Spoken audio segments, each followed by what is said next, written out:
ঈদ মোবারক। আশা করি সবাই ভালো আছেন এবং নিজের পরিবার নিয়ে খুব সুন্দর করে ঈদ কাটিয়েছেন। এই ঈদে আমার বেশ কিছু নাটক রিলিজ পেয়েছে এবং প্রথম দিন থেকেই খুব ভালো ভালো রেসপন্স পাচ্ছিলাম আপনাদের। এই ঈদটা আমার খুব সুন্দর একটা ঈদ হতে পারতো আপনাদের ভালোবাসায়, আপনাদের সাপোর্টে, কিন্তু সেটা হয়নি।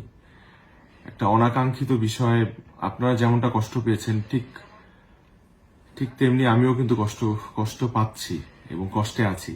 আমি কিন্তু একদমই ভালো নেই। সো আপনারা এটা বুঝতেই পারছেন, কারণ আমাকে অনেকেই আমার শুভাকাঙ্ক্ষীরা মেসেজ পাঠিয়েছে এবং সাপোর্ট দেওয়ার চেষ্টা করছে। হয়তো আমার মানসিক অবস্থার কথা তারা বুঝতে পারছে।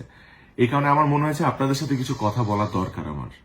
আমার অভিনীত নাটক রূপান্তর, এটাকে ঘিরে যে ধরনের বিতর্ক তৈরি হয়েছে সেটা একদমই আনএক্সপেক্টেড। এই নাটকের মাধ্যমে আমরা কারো ধর্মীয় অনুভূতিকে আঘাত করা বা অন্য কোনো উদ্দেশ্য আমাদের নেই। আমি নিজেও একটা মুসলিম পরিবারের ছেলে, তো আমি জানি আমি কতটা ধর্মকে বিশ্বাস করি, আল্লাহকে কতটা শ্রদ্ধা করি।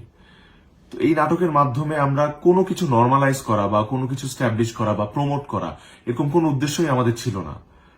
জাস্ট একটা ক্যারেক্টার প্লে করার চেষ্টা করেছি এবং সেটার মাধ্যমে এতগুলো মানুষকে আমি কষ্ট দিয়েছি, সেটার জন্য আমি আন্তরিকভাবে দুঃখিত এবং আমি মনে প্রাণে আপনাদের সবার কাছে আমি দুঃখ প্রকাশ করছি।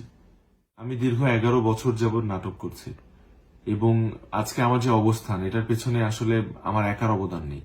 অবশ্যই আমার দর্শকের ভালোবাসা এবং সাপোর্টটা ছিল দেখে আজকে আমি এই অবস্থানে আসতে পেরেছি।